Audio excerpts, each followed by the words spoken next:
Andrés de Jesus María y José Bello López was a Venezuelan humanist, diplomat, poet, legislator, philosopher, educator and philologist, whose political and literary works constitute an important part of Spanish-American culture. Bello is featured on the old 2,000 Venezuelan bolivar and the 20,000 Chilean peso notes. There is also a decoration, the Venezuelan Order of Andrés Bello. Life in Venezuela. Bello was born in Caracas and grew up studying at the Academy of Ramón van Losten. He was the first son of the lawyer Don Bartolomé Bello and Ana Antonia López, whose parents descended from people from the Canary Islands. He also frequented the convent of Las Mercedes, where he studied Latin under Father Cristobal de Quesada. After the monk's death in 1796, Bello translated Book V of the Aeneid. He studied liberal arts, law and medicine at the University of Caracas and graduated on May 9, 1800 with a degree of Bachelor of Arts. He later became known for his early writings and translations.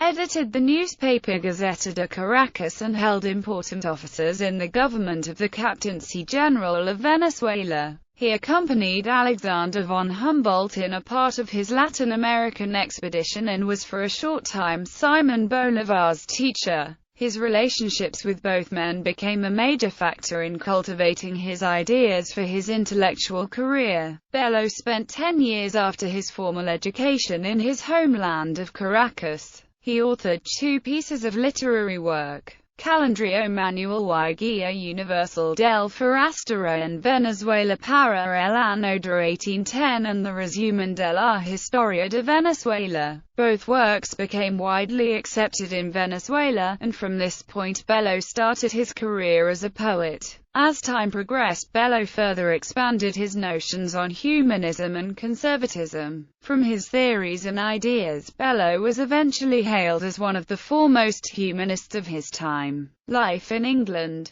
As first officer of Venezuela's Foreign Secretariat after the coup on April 19, 1810, he was sent to London with Simón Bolívar and Luis López Méndez serving as diplomatic representative to procure funds for the revolutionary effort. Until 1813, Bello landed at Portsmouth as an attaché to Bolívar's mission in July 1810. Bello had an admittedly hard life throughout his stay in England, though he managed to further develop his ideas and took a particular interest in England's social changes from the Industrial and Agricultural Revolution. In order to earn a living while in London, Bello taught Spanish and tutored Lord Hamilton's children. In London, he met Francisco de Miranda and became a frequent visitor of his library in Grafton Way, as well as of the British Museum. During his lengthy stay in England, he curbed his feelings of homesickness and became contemporaries with thinkers and intellectuals such as José María Blanco, Bartolomé José Gallardo, Vicente Rocafuerte to name a few. He stayed in London for 19 years acting as a secretary to legations and diplomatic affairs for Chile and Colombia. In his free time he was involved in study, teaching and journalism. An English Heritage Blue plaque commemorates Bello at 58 Grafton Way, his Fitzrovia address. In 1823, Bello published the Biblioteca America with Juan García del Rio, which was widely hailed in Europe.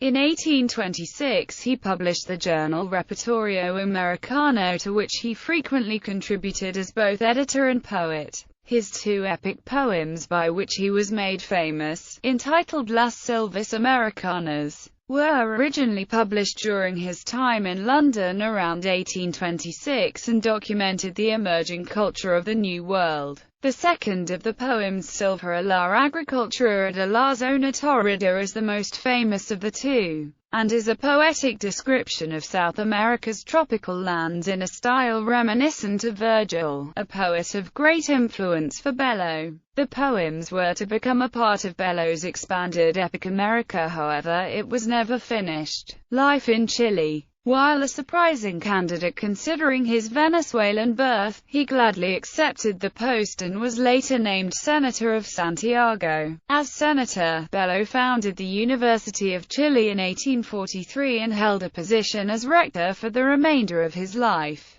Until his death at the age of 83, Bello worked tirelessly to train the young minds of the new republic. Such brilliant thinkers and writers as Victorino Lastaria and Francisco Bilbao were influenced by their time with Bello. The Gramática de la Lengua Castellana destinada al uso de los Americanos, or Castilian grammar intended for the use by Americans, finished in 1847, was the first Spanish-American grammar, with many original contributions, a product of long years of study. Republished over the years with many revisions, the most significant of which are by Rufino José Cuervo. This is still a valuable reference work. Bello was accepted in the Spanish Royal Academy of Language as correspondent member in 1861. Accomplishments. One of Bello's most famous accomplishments was his promulgation of the 1852 Civil Code of Chile, passed by Chilean Congress in 1855. It served primarily as a governing code similar to Europe's Napoleonic Code. He worked on this code for 20 years, and it was later adopted by both Colombia and Ecuador. He is also revered by the Maria Lianza religion of Venezuela. In 1953, the Andrés Bello Catholic University was founded, named in his honor. Chile's diplomatic academy is also named after Andrés Bello. Several of his descendants have even worked there as teachers in the many years since its founding. Most recently Jesus Rafael Bello Brito, a part-time diplomat and reclusive investor. A raised bust has been erected in Andrés Bello's honor at St. Antony's College, a world-renowned center for research and teaching in global and regional issues at Oxford University, with an inscription that reads, "Poet, jurist, philosopher, philologist, educator, born Caracas 1781. Died Santiago de Chile 1865. From 1810 to 1829 he served the cause of South American independence." Commemorations. Bello is featured on the old 2,000 Venezuelan bolivar and the 20,000 Chilean peso notes. There is also a decoration, the Venezuelan Order of Andrés Bello. In 2014, a new column in The Economist covering Latin America was named Bello, in his honor. Descendants. Emilio Bello Codecido, Chilean diplomat, deputy and president of the government junta. Joaquín Edwards Bello, Chilean writer. Ernesto Balmaceda Bello, Chilean diplomat. Clarice Bello Guzman, granddaughter. Rebecca Matt Bello, Chilean sculptor. Maria Emilia Vargas Bello, great-granddaughter. Eugenio Cruz Vargas, Chilean painter and poet.